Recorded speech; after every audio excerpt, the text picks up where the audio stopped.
Howdy. This is a last to first video with a near-death experience near the end. The start seems pretty normal at first, we make a decent getaway, but being last, I'm not in too much of a hurry. All goes well until this person just darts across the grass of turn 1 and takes out 2 people, causing a carnage. Luckily, I managed to avoid everyone, because as you can see, ghosting is turned off in this lobby. This collision immediately brings out a virtual safety car for the whole lap. Now we skip forward to the end of lap 1. I decided to come into the pits so I can undercut everyone in the following laps. This is always my strategy when I start from the back.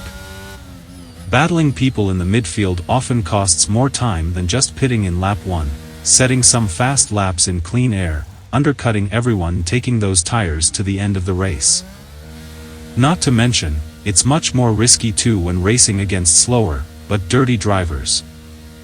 Before the race started, I saw that the medium tires are very durable and should be able to last a whole race distance, so those are the ones that are going on the car now. At the end of lap 3, we undercut 2 more people, and as you can see, the undercut strategy works great so far. Out ahead are 2 drivers. I believe the Haas is running net P1 because they have already pitted and the McLaren hasn't pitted yet. In the following few laps, not much has changed.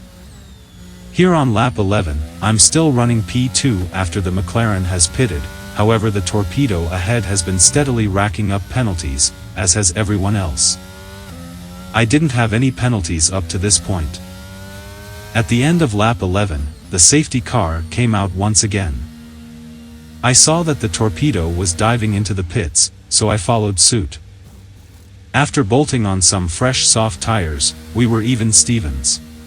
At this point, I believe the torpedo had 6 seconds worth of penalties, so this was looking quite good for a chance of victory. Now a little later in the lap, here comes the McLaren driver from earlier. Watch as they get alongside me, trying to see if they can nudge me or crash me off so they can pass under safety car. If there is one thing I hate, it's people getting alongside or too close under safety car. I tried to weave side to side to warm my tires and to deter them from driving next to me, but it doesn't work. I get crashed into multiple times. What this schmuck does next is truly gross, watch for yourself. Unbelievable. Either way, we soldier on. Luckily, I didn't sustain any damage from that, so I didn't lose too much time. Now strangely, the torpedo goes into the pits again, together with the McLaren. This brings me back into contention, leaving me P2 on track. During the safety car restart, I managed to hold on to P2, but what happens next on the run-up to turn 3 is beautiful. Diddy behind makes a Daniel Ricciardo style move on me and pulls off a fantastic overtake. I was very impressed and I must say, very well done. Let's see that again. I cover off the inside line as much as possible to deter the attack, but as we get to the braking zone, I move back towards the racing line, and they switch sides in the blink of an eye with a jink to the right. Beautiful. That awesome overtake caught me off guard, and I got a poor exit out of turn 3, almost getting repassed by the torpedo. We went side by side all the way to turn 4 where I held the outside line and we both managed to keep it on track. Kudos to the torpedo for leaving space here. On the rundown to turn 6 we are still running side by side, but here I have the inside line and I managed to defend my position.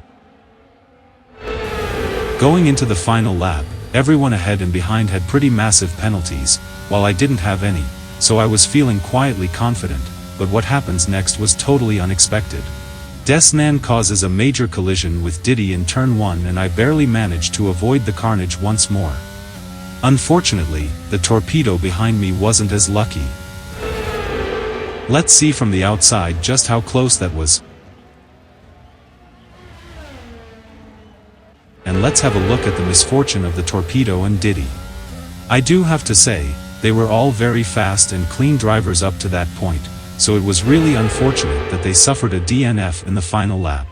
In the end I ended up winning on track due to their misfortune, but their penalties would have most likely guaranteed me a win in the end either way. It's very important to try and avoid track limit infringements. Thanks for watching.